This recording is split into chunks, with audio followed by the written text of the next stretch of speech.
জেলা প্রশাসনের আয়োজনে জুলাই শহীদদের স্মরণে এক শহীদ এক বৃক্ষ কর্মসূচি। মোহাম্মদ মুশফিকুর রহমান স্বপনের তথ্য ও ভিডিও চিত্রে বিস্তারিত। জুলাই শহীদদের স্মরণে সারা দেশের ন্যায় সুনামগঞ্জে এক শহীদ এক বৃক্ষরোপণ কর্মসূচি পালিত হয়েছে।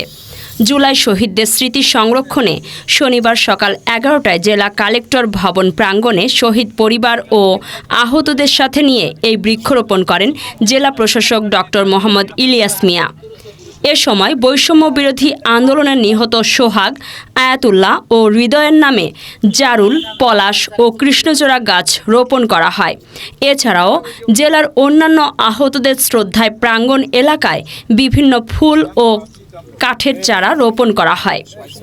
এ সময় অন্যান্যদের মধ্যে উপস্থিত ছিলেন শহীদ আয়াতুল্লাহর বাবা সিরাজুল ইসলাম, শহীদ সোহাগের ভাই বিল্লাল মিয়া, জুলাই যোদ্ধা ফয়সাল আহমদ, অতিরিক্ত জেলা ম্যাজিস্ট্রেট মোহাম্মদ রেজাউল করিম, অতিরিক্ত জেলা প্রশাসক সমর কুমার পাল, অতিরিক্ত পুলিশ সুপার মোহাম্মদ জাকির হোসেন, সদর উপজেলা নির্বাহী কর্মকর্তা সুলতানা জেরিন, এলজিইডি নির্বাহী প্রকৌশলী মোহাম্মদ আনোয়ার হোসেন, গণপূর্ত অধিদপ্তরের নির্বাহী প্রকৌশলী নাজমুল হাসান হীরা, বন বিভাগের কর্মকর্তা সাদউদ্দিন আহমেদ সহ বিভিন্ন দপ্তরের কর্মকর্তাবৃন্দ।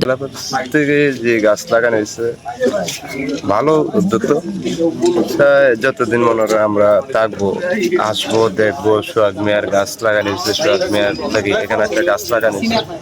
তাই আমরা যদি আসি তাই দেখতে পারবো যে আমার বাইরের স্মৃতি হিসাবে এখানে একটা গাছ আছে।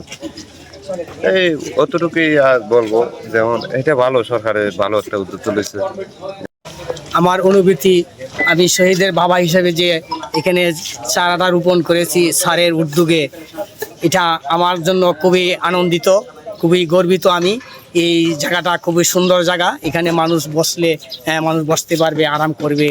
এই জন্য আমি অনেক গর্বিত। মানে গাছ লাগানো তো এমনিতেই আমাদের জন্য ভালো, আমাদের জীববৈচিত্র্য, পরিবেশ সর্বোপরি আমাদের জন্য ভালো, মানুষের জন্য ভালো। তারপরে এটা আরো ভালো যে এই গাছটা, এই সুন্দর একটা গাছ যেটা এত উপকারী গাছ, এটা আমরা আমাদের এই সুনামগঞ্জে যে 3 জন শহীদ হয়েছেন তাদের স্মরণে লাগালাম।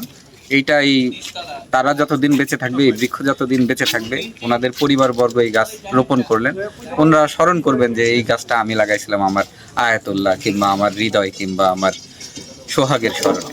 এটা আমরা মনে করি যে এই গাছ এবং এইটা একত্রিতভাবে সবাই স্মরণ করবে, গাছের প্রয়োজনীয়তাও বুঝবে, সাথে সাথে শহীদদের আত্মত্যাগের বিষয়টাও আমাদের মনে থাকবে, চিরজাগরুক থাকবে। আমরা মনে করি এটা একটা ভালো উদ্যোগ সরকারের। এর মাধ্যমে শহীদের যে স্মৃতি, যে চেতনা আছে সেটা চিরায়ত হবে। ধন্যবাদ। Thank you.